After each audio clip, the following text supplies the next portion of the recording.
Hi, Mike. Thank you so much for joining me on the Casual Birder podcast. Hi, Susie. You're a biodiversity advisor for Anglian Water, is that right? That's correct, yeah. I've been the advisor for just over 14 years now. And for 10 of those years, you've been involved in Nightingale research alongside your day job. Yeah, it's very interesting to be kind of getting up at 3 o'clock in the morning to be going out into kind of those dark early mornings and to go and survey for nightingales and then to kind of carry on with the day job not long after that. Yes, that would be quite trying, I would think, even though it must be a magnificent experience to actually spend so much time with nightingales. You have been interested in birds, you told me, ever since you were a young child. Can you remember your first experiences with birds? I was trying to think about that, but I think from what my parents have said that as soon as I was able to walk, that I was always kind of interested in wildlife, from the very small things from like ants to spiders right the way up to birds. And my mum used to say that because when I was little I could never properly say bird, and actually we used to refer to them as a dower. So I'd be sitting in a pushchair going dower, dower, and pointing out birds from a pushchair. So it was kind of from a very early age that I would be pointing out birds, and then as I kind of grew up and it kind of developed from there. So when I went through school, it was not really a cool thing to be labelling or it's like identifying birds and that. So kind of those kind of things were kept a little bit quiet whilst I went through school. But then, then it kind of grew really after that, and to here I am today. And I totally hear what you're saying about it perhaps being a little bit uncool when we were at school to talk about birds. But thankfully, it seems the tide is turning and there are a lot of young people getting involved in bird watching nowadays. So when did you start sort of getting more involved with birds? When was it that you felt more comfortable talking about birds and being, out in nature looking for them? I think it would almost be going towards the latter part of my school years when I was getting ready to go to an agricultural college near Stafford, where so it was kind of really back in the kind of the mid 90s when I'd probably say that I started really honing in on different species of birds and kind of remembering that kind of towards the latter part of the 90s when I went over to Wales to go and see red kites and getting quite excited about seeing those. And I think when I went down into Cornwall back in, I think it was 99, that I got to see buzzards for the first time. And I got quite excited about seeing buzzards sat on a fence post. And then like nowadays that where I live currently now, that it's not uncommon to be seeing buzzards or red kites every single day. So bits like that. So it's probably kind of key milestones that you would say that you remember. And I remember, I think when I was about 11, going rock climbing in the Peak District and seeing what I would say was an unusual blackbird. And then it wasn't until later on that I was on a training course and they said, did we want to go over to the Peak District, to this rocky outcrop where there was ringoozles? And I'd say, yeah, well, let's go over there and see some ringoozles. And I'd say, that's what those birds were when I was about 10 years old. I just thought they were a strange blackbird. As soon as you said a strange blackbird, I thought, oh my goodness, that's a ringoozle. When was it that you first saw heard your first nightingale? I heard my first nightingale back in 2002 when I became the assistant warden at Grafham Water, which was a site kind of owned by Anglian Water, but it's managed by the Beds, Cams and Northants Wildlife Trust. So I first got to hear my first nightingale in the April of 2002, but kind of started work with them on habitat management back in the September of 2001. Oh, right. So when you first started that habitat management, and perhaps actually what we should do is describe what a nightingale is for people who may never have seen one and may not really know much about them. All I knew about them was, well, first of all, I knew that there was a song about a nightingale singing in, is it Berkeley Square? And that they used to be very common, but now much, much less so. And that sometimes, because they are thought to be very strong singers and have very complex phrases in their song, I have fooled myself a few times thinking I've heard a nightingale when in fact it's been a song thrush. And I think several of us would have made those mistakes because a nightingale seems nowadays such an exotic bird to hear. But would you just describe a little bit about what they look like? So basically, a nightingale is about the same size of a robin, so a European robin. And if you imagine looking at a robin but without a red breast, so it is generally brown all over. There's slight different shades of brown over it, but generally it's brown, and then it's kind of got a rufusy, orangey, brick red tail to it. So you're more likely to hear them than actually see them, and they've got the ability to almost throw their song a little bit. So you could be stood right next to one and not actually really see it. So, but yeah, their song is kind of more what they're kind of recognised for, and also that nightingales go right the way back in kind of history with folklore and stories, and there's a lot of people that have written about them, like Keats. And so, like you say, that about the Berkeley Square, the nightingale that's sung in Berkeley Square, that's quite nice, but it's probably a robin that was actually singing back then, rather than a nightingale. But it's always quite a nice kind of story to talk about. So the project that I did back in 2012 was kind of a collaboration between Anglian Water, the BTO, and where I was concentrating a lot of my work was at Grafham Water. So that's kind of managed by the Bedfordshire, Cambridgeshire, Northamptonshire Wildlife Trust. So the nightingale is kind of a very charismatic bird in terms of its song, but it's associated with kind of scrubby trees. So that's like blackthorn and hawthorn, and like brambles and bits like that. So that's what they kind of like. They were traditionally a woodland kind of bird that used to follow coppice rotations around. So basically, coppicing is where you cut a tree down to the base of the ground, and you allow the tree regrowth to come up from it. And it would be kind of almost about 15 years, 20 years before those birds would be back into those kind of areas and they'd be suitable for them. But as kind of woodland management has kind of dropped off a little bit because of woodland production here in the UK, that's one of the kind of the issues with part of the decline. So the project back in 2012 was to kind of look at why nightingales are declining in the country, and is there actually anything that we can be doing to prevent that decline. So kind of over the past 40 years, it doesn't sound long, but the actual population of nightingales have declined by about 90%. And as this map shows from one of the BTO guides, that it shows you where you've got kind of gains and losses and where the birds are actually still holding kind of territories. So there's a lot of kind of thought about why the birds are declining. Is it down to climate change, that's having a kind of a big impact? But you've also got the areas of land that's now being developed on. So whether that's for housing or roads or for agriculture.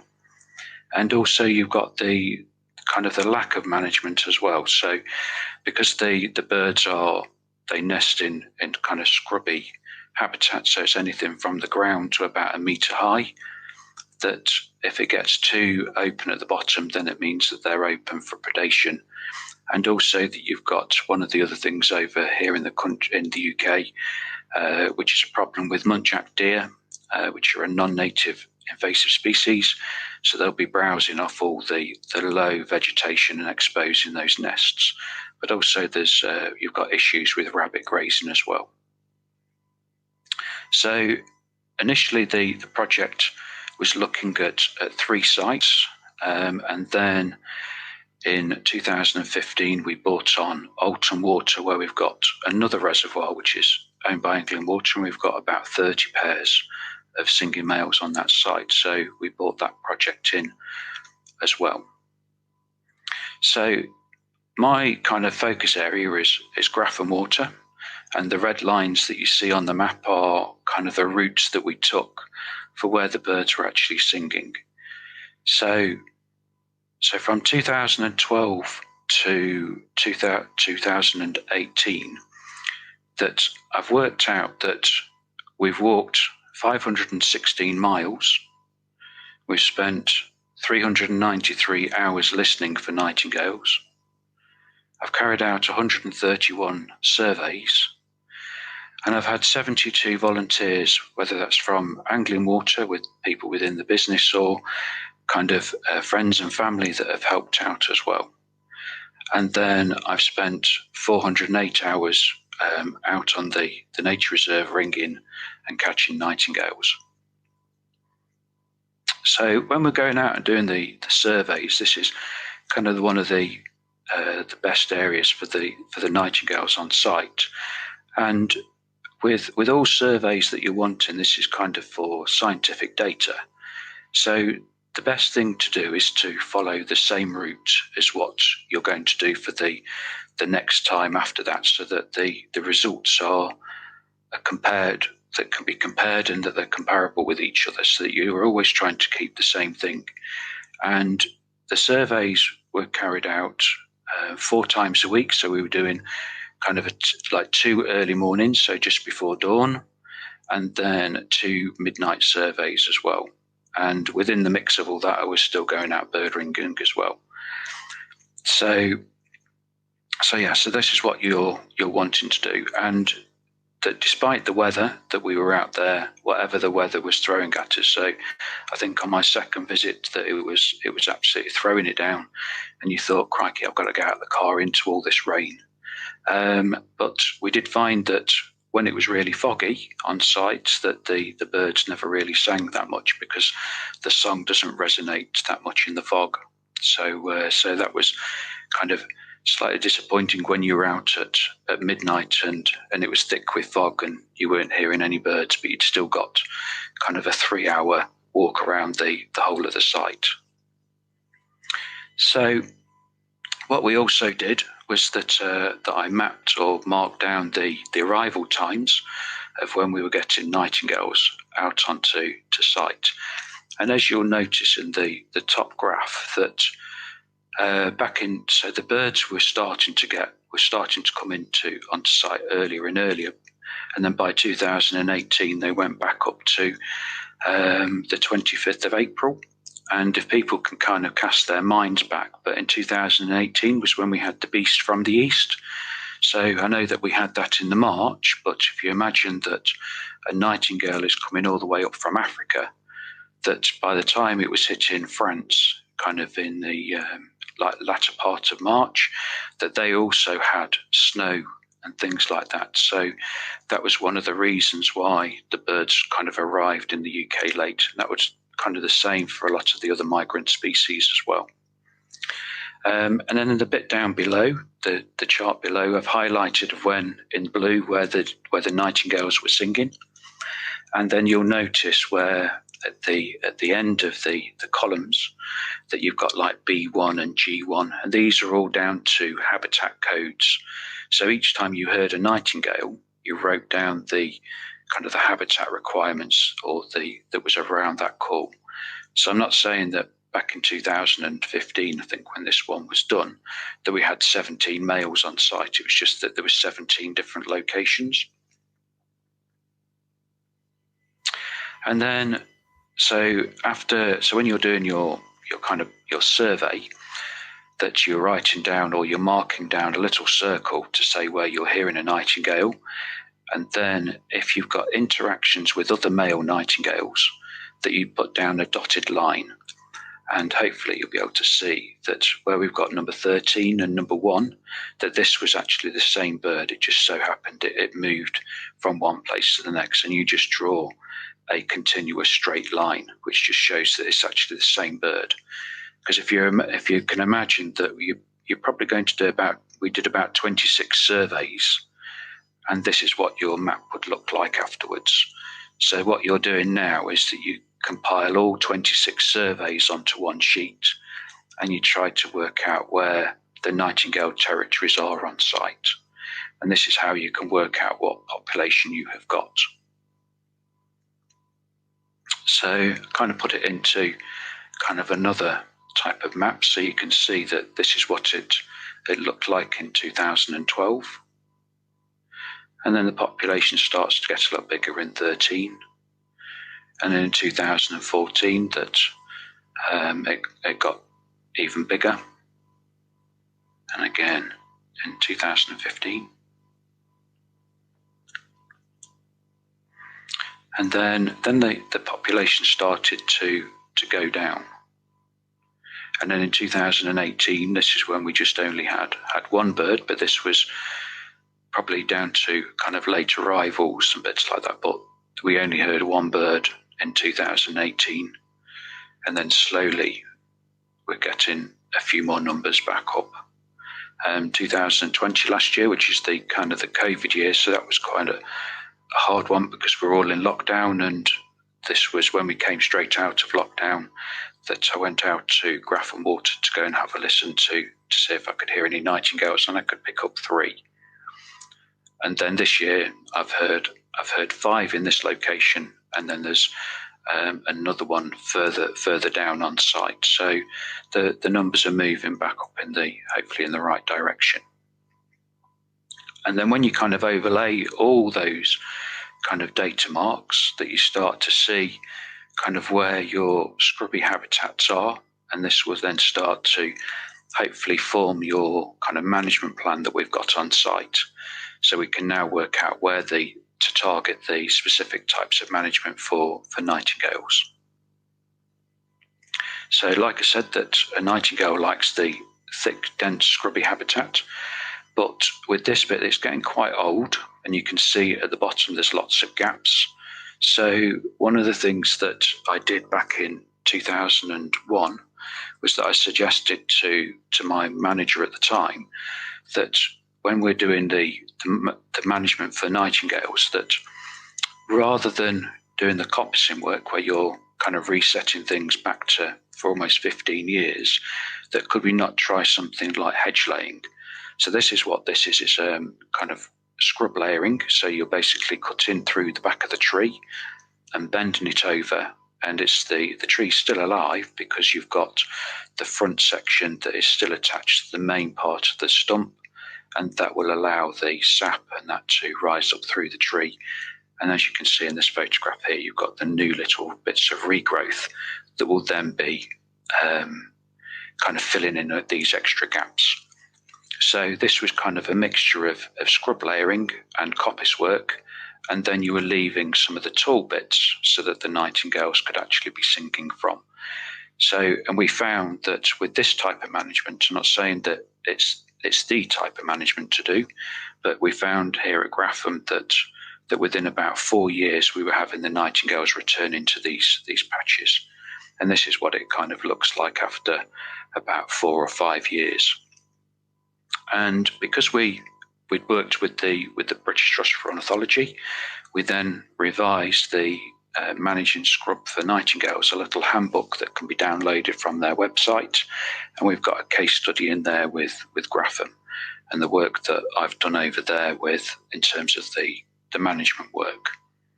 So that was quite exciting, really, to kind of have the work that I've been doing since 2001 actually being documented and put down into something that's potentially usable for people.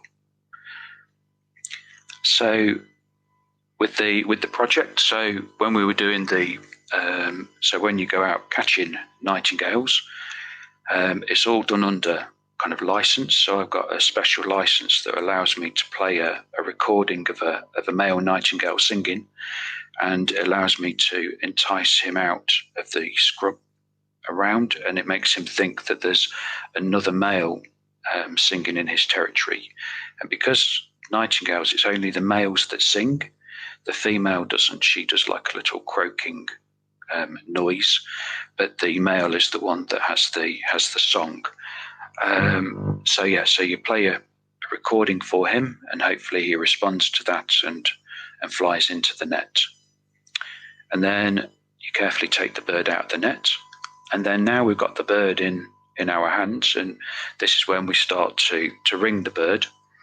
And the bird is probably in your hands for a few minutes, and while you're taking down various measurements, so you kind of make sure that it is a male that's come into the net. So you check to see if it's a male or a female, and then we take some measurements. So we take a measurement of their wings and their tail feathers, because the other bit with them being a migratory species, that there's now actually thought that birds are starting to develop longer wing feathers to get those bigger migration journeys.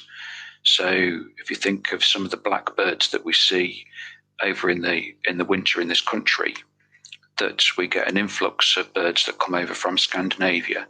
And when you catch the Scandinavian blackbirds, they don't really look an awful lot different to our UK ones, but their wings are actually slightly longer.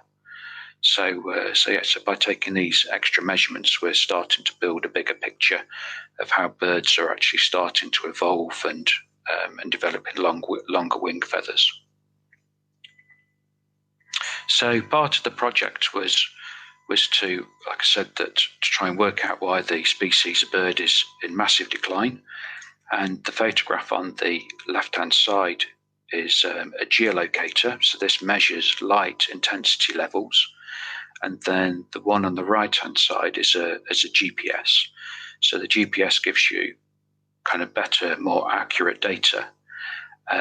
So the GPS gets you, I think, within about 5 meter radius of the tag, whereas the light sensor one, that is a little bit bigger of an area, but they both kind of do similar kind of things, but one measures light intensity and the other one is a GPS positioning. But so you put these on the bird and then you release them, and then you then have to catch them the following year to retrieve the data. So it's not like the tags that you see with cuckoos or ospreys, or even like the white-tailed eagles, that those transmitters are a lot bigger and they're able to catch, to connect up to satellite, and that information can be downloaded straight to a laptop or a computer. But whereas these ones, you actually need that bird to make that journey back to the UK before you can take that data off it or the tag off it. And the tag acts like almost like a little rucksack. So you put it over the legs, and it goes out and sits over the back of the bird. And then what we then did was that we marked down the locations of where we'd release the birds with trackers, so that the following year we could come back into those same locations to catch those birds again. So in 2012 we had permission to put out 20 trackers on the back of the birds, and in 2013 we caught 13 of those 20 birds, which is quite amazing really, because we only really expected about 5 to actually make that journey back, but to actually have 13 was quite amazing really. And then so this is what you kind of get. So this is down in Africa. In East Africa, you can see that the majority of the birds are kind of around Senegal, the Gambia and Guinea area. And the ones that you can see highlighted in red, well, these ones did something quite unusual with their migration. So normally when you think of birds that migrate for the winter, that as soon as they hit their wintering grounds, that's it, they stay there all winter until the spring the following year before they move then back north, back to their breeding grounds. But these 4 decided that they would actually have a second winter elsewhere,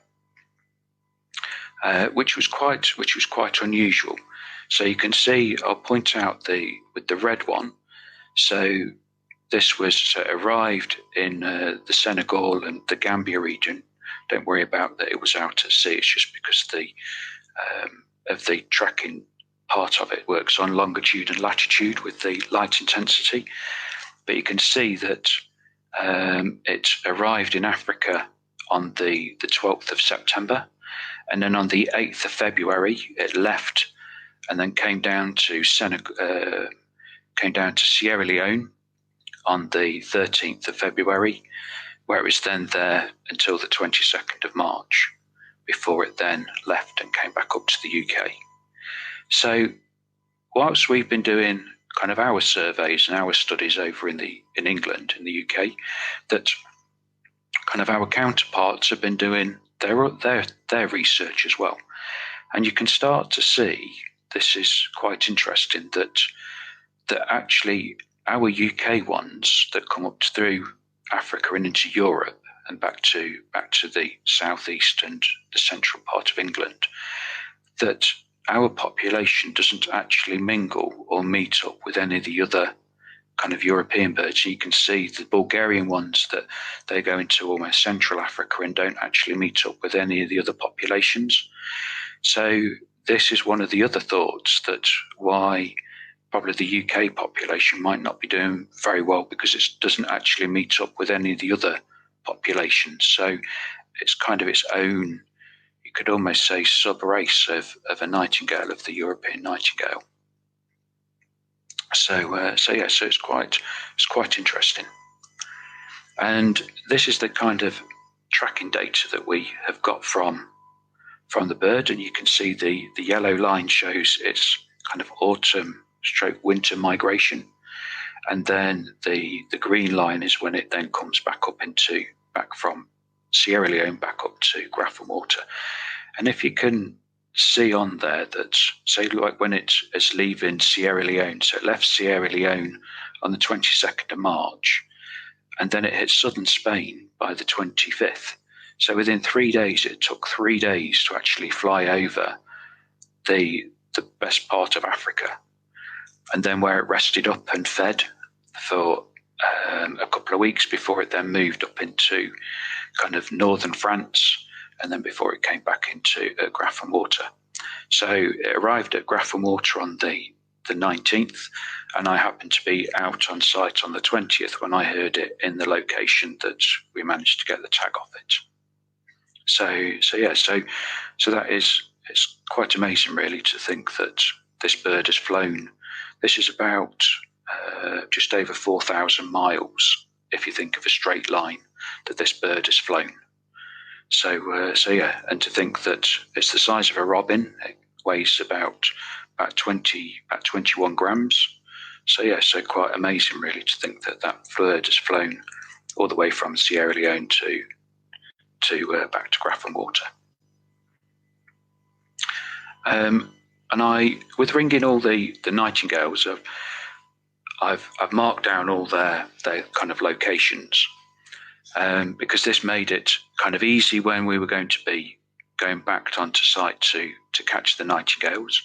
So what you'll notice with 3 of them, I've written tag by the side of it, which kind of indicates they were the tagged birds, which then also meant that I'd had to catch another couple of other birds to show that we weren't going to be having a problem with those tags on the back of the birds. So you've got to think that if you had only your non-tagged birds making it back and no tags coming back, you could actually then start to say that those tags were starting to have an impact on those birds' behaviour, whether it be flying or anything like that. But I found that we had just as many. We had 4 out of the 5 birds back. So we had 2 tagged back and the 2 untagged birds back.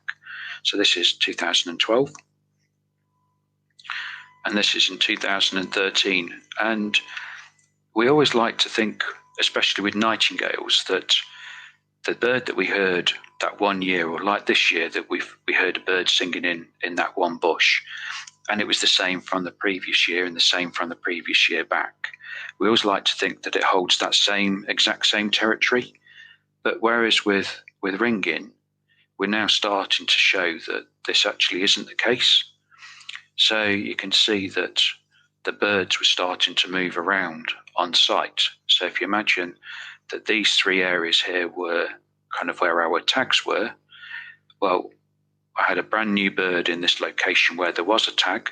So this bird had moved further north, which then had displaced that one over, and the one that was here then moved further up. And then the only one that stayed the same was this bird here.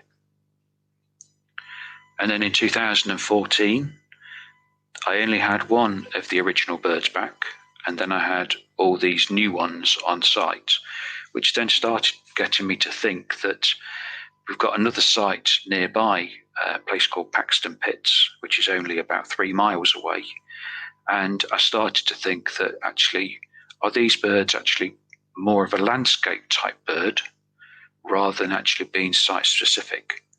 So I started to speak to the warden who manages the site over there to see if I could get permission to go and catch the nightingales over there, to see if there was any kind of correlation between that site and this site here at Grapham. But it was a little bit inconclusive with it. But then still, in 2015, you can see that the birds are still moving around on the site. So it started, you felt like that there was more questions coming forward rather than answers being gained from some of this work.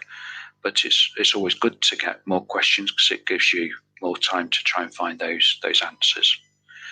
And I must say that even though the ring, with me ringing these, because we were putting tags on the birds, and I wasn't licensed at that point to be putting tags on the back of the birds, I was having to wait for people to come out onto these sites. So it makes it skews the data a little bit, because I've only been able to catch those like nightingales once that season. So I couldn't really catch a nightingale and then recatch it again kind of a week or so later or a few days later, because it just knew that the song that I was playing actually wasn't a proper nightingale. So it made it quite hard. So, but we were still finding that the birds were moving around on site. So this is 2017. And then this is the year that we had the beast from the east. And this one here that I managed to catch, it took me longer to actually put the net up than it did to actually catch the nightingale. So yeah, by the time I put the call on and I started to walk away, that it was in the bottom of the net. So went and collected that. And that's it. Thank you very much for that. That is amazing. I realised afterwards that we should probably have said at the beginning that they do migrate, that they live the majority of their time in Africa and then just come up to Europe and to the UK for breeding. Do we know why they choose to do that? Why they would even make it up to the UK? Because I would imagine that there's plenty of sites in France. So when they're doing their stop off there, I would have thought that they would just stop there. So what makes them come all the way into the UK? Well, when they start coming up into the UK, that we're kind of in their most northerly part of their territory range.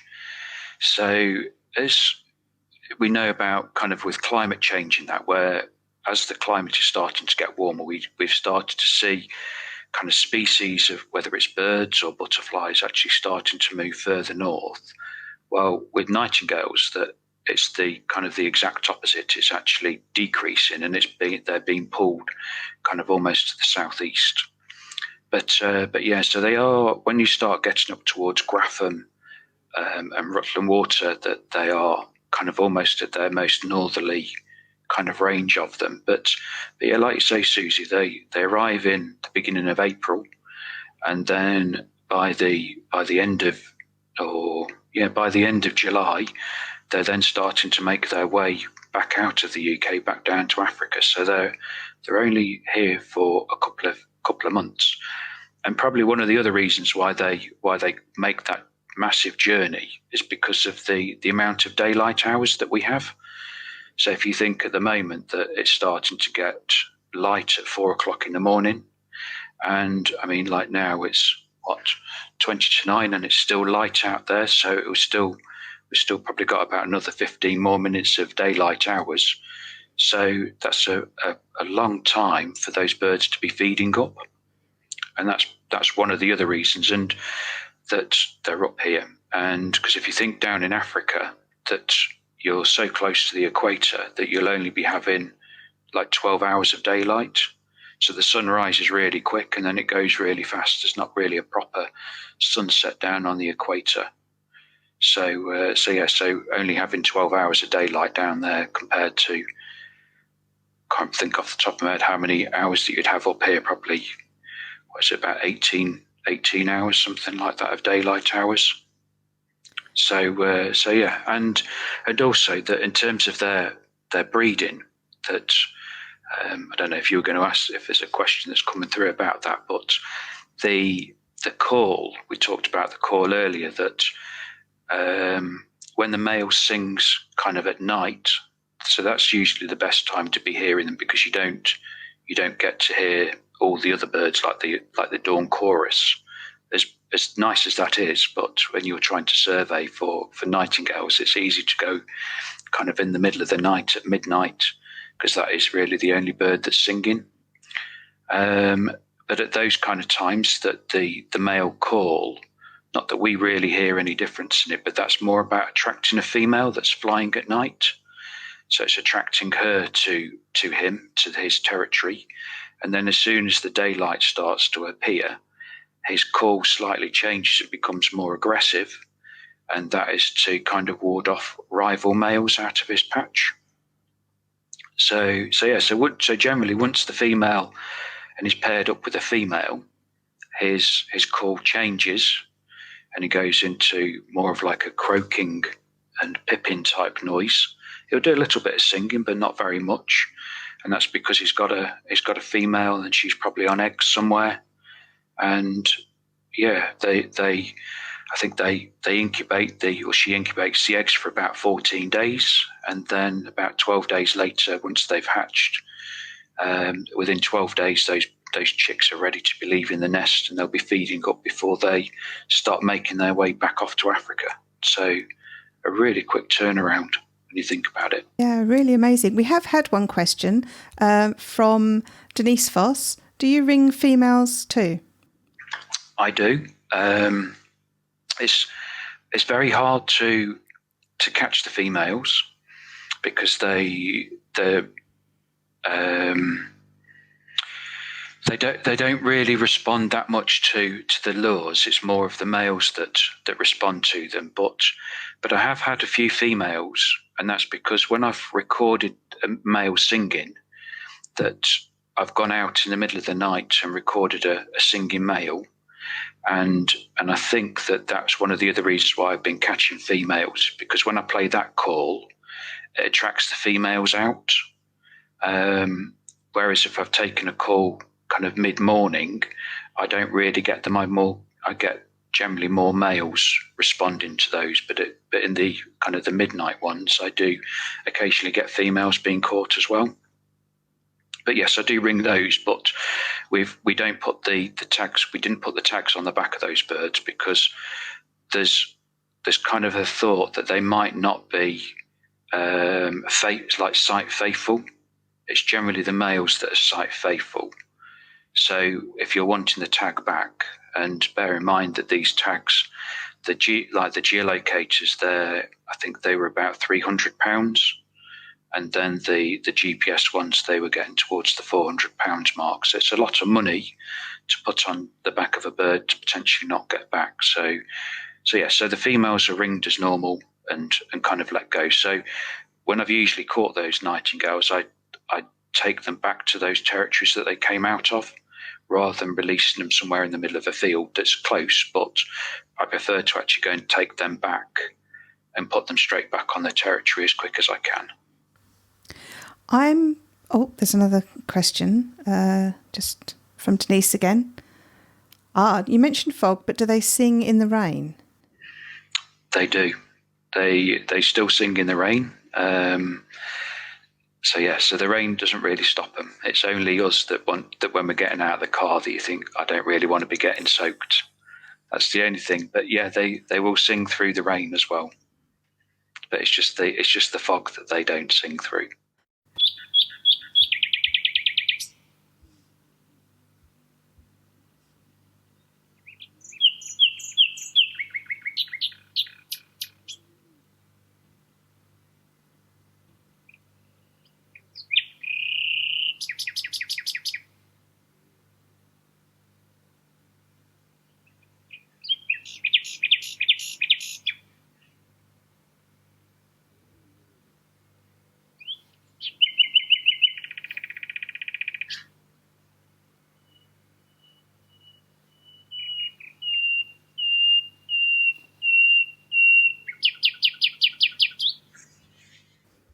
what you'll notice that where you've got the gaps in the sonograph where it goes quiet, that they're always the same.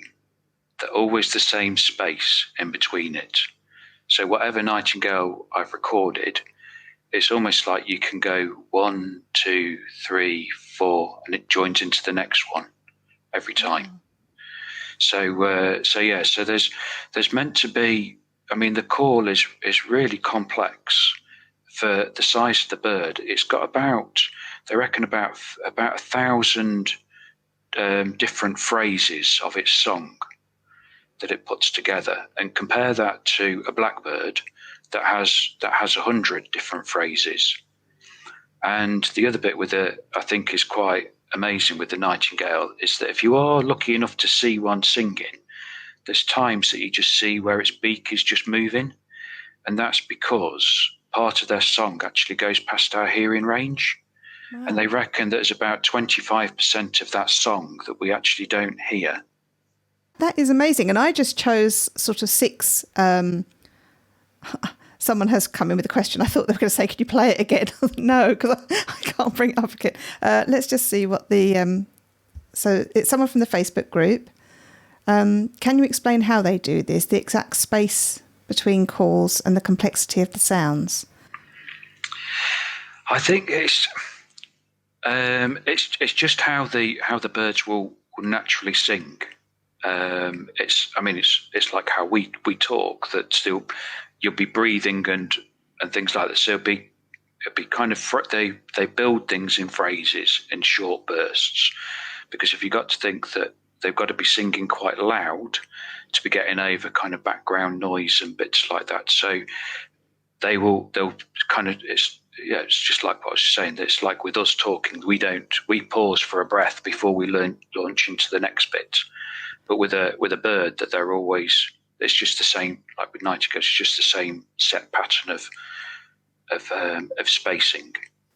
And on one of those phrases that I meant to point out while it was on the screen, there was sort of an echoing of another. It's another nightingale in the background, and sometimes if they're singing long enough, they will then start to mimic each other and kind of copy each other as well. So the idea is to kind of outdo each other. And the recording that I think I sent to you, that was done, I think, at about midnight. So it is kind of it was a quiet evening. There was no wind and things like that. So the birds were just kind of singing off at each other. So it was quite nice, really. I've got another comment, possibly from the same person. Unfortunately, with the Facebook group, unless you give it permission, StreamYard permission, it won't show your name. So I don't know if it's the same person. But this person said, yes, the regularity of their calls or song. I always like to count the space in between utterances, like sparrows, etc. It's fun to do until something distracts them. It is, and like I just said, pointed out with the nightingale, that if you're counting 4, that it is every 4, and just when you've done the 4th, it then starts again. And I told that my 7-year-old daughter, and she thought that was amazing. That we were listening to a recording of one, and we were all sat around the kitchen table going 1, 2, 3, 4, and then it would start, and then you'd listen to it sing, and then you'd be 1, 2, 3, 4, and it'd go again. I wish I'd known that before I went to Suffolk, because I was hearing this bird singing in the night, and it was such a different sound to anything that I'd heard before, which is what immediately made me think of the nightingale. And it did do it in, there were pauses between the phrases, but I think sometimes it felt like it was falling asleep. You know, it's like, I'll have a sing and then I'll just sleep for a little bit and then I'll go back to sing again. But it was clearly that same thing. And that last phrasing that was on the sonograph that I showed just now, or the sonogram, the one where it was kind of like a very high pitched repeated before it then went into a sort of regular call. I was hearing that definitely, and I mentioned I did an imitation of that in my podcast this week, which I'm not going to repeat now. But if you want to hear me imitate a nightingale badly, you can hear it in the podcast. But you know, to think that they come all the way from Africa, they make those really, really long journeys, and are just here for such a short time. It's just a real wonder of nature. With the bird ringing side of it, I feel it's such a privilege to be able to handle those birds and to be collecting the data and know that that data is actually being used. And then one of the bird that I showed you that had gone all the way down to Sierra Leone. So we'd caught that bird as an adult, and that was in 2012, and it was still, I last caught it in 2015. And if you kind of work out the miles that it's done, so if it was an adult in 2012, so it would have been a juvenile bird in 2011, so it's probably hatched in 2010.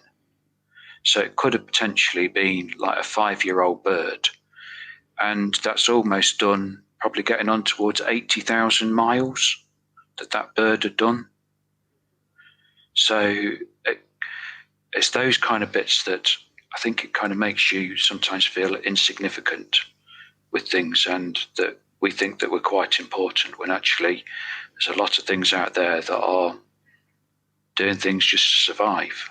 So I feel that the work that I've been doing with whether it's with Angling Water or the Wildlife Trust and my volunteers, that we're actually trying to make a difference. And then I think it was back in 2018 when we'd finished a lot of the research work that we held a conference to bring a lot of the Wildlife Trusts together.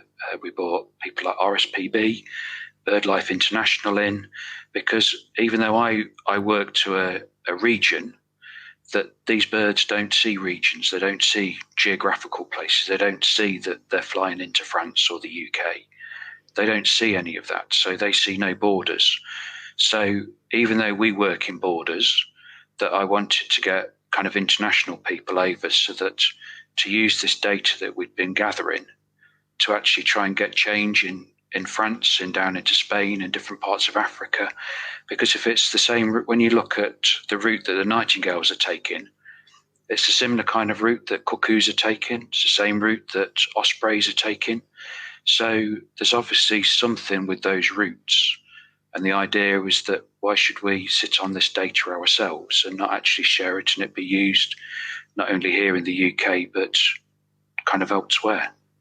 And we kind of touched on about like climate change, because kind of our climate kind of mirrors, like in terms of the rainy season in Africa, that our spring starts at roughly the same kind as those rainy seasons in Africa.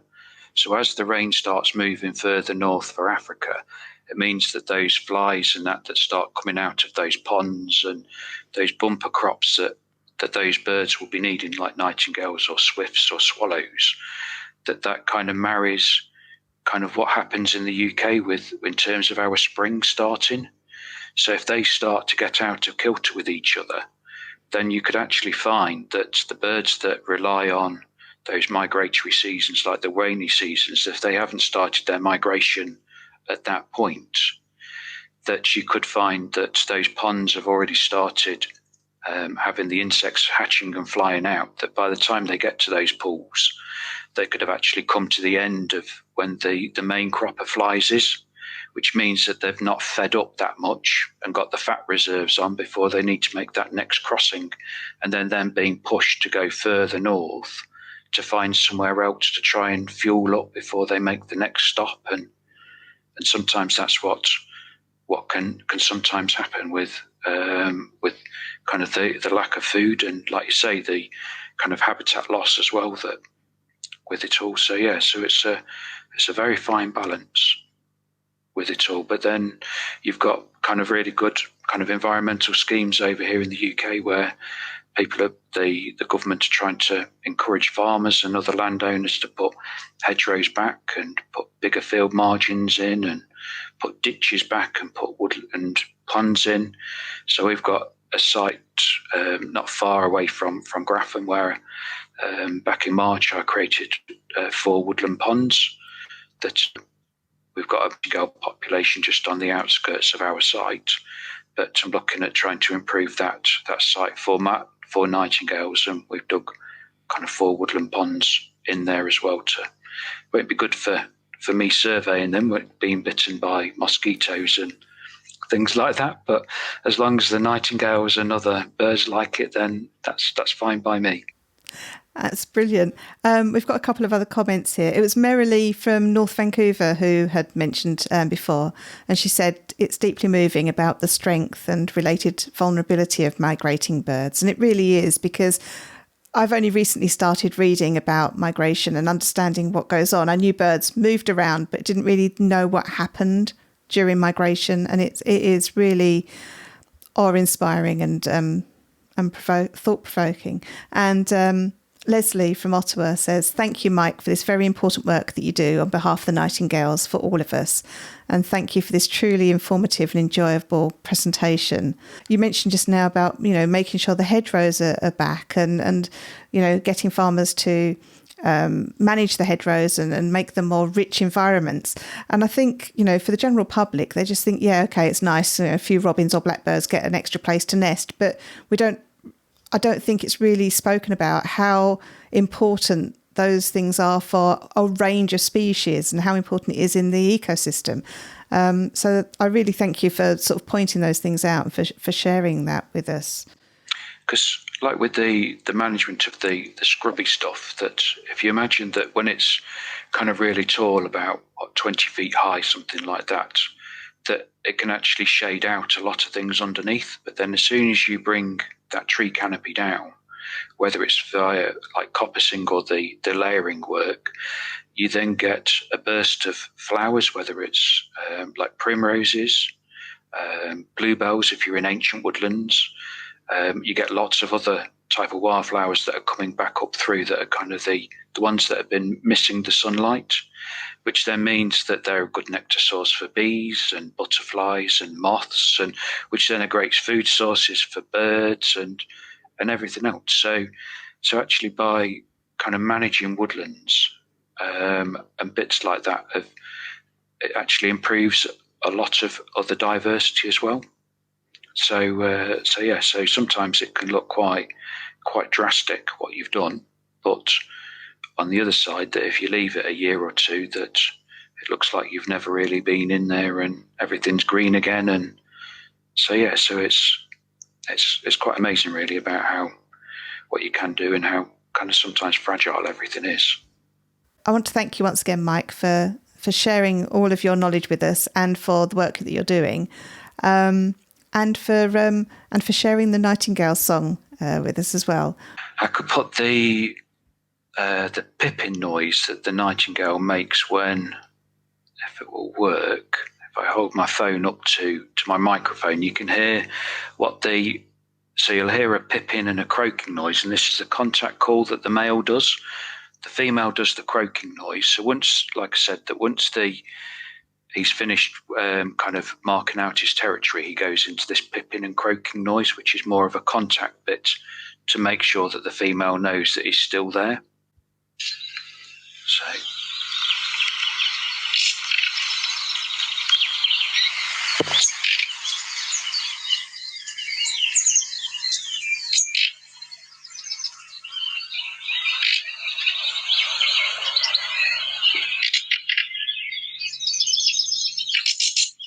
It actually sounds quite insect-like, that croaking.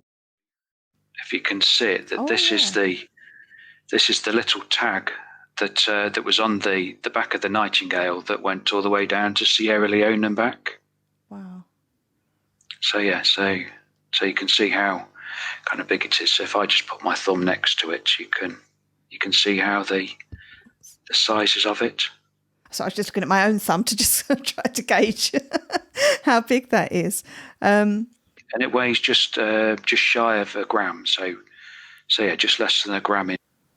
That is awesome. So it's not really affecting the bird. Well, you got the birds back again, so you know that they can make that journey. Yeah. And Denise has just said, thanks very much, very informative and reassuring to know that progress is being made in catering for the needs of those birds. But thanks very much again to Mike for spending time with us. And if you're in the Facebook group, you'll know that Mike is a very active member in there. So come along and chat with him. Is there anywhere that do you have a presence online, Mike, where people can interact with you other than in the Facebook group? I do have a a Twitter account, which is Michaelmas79.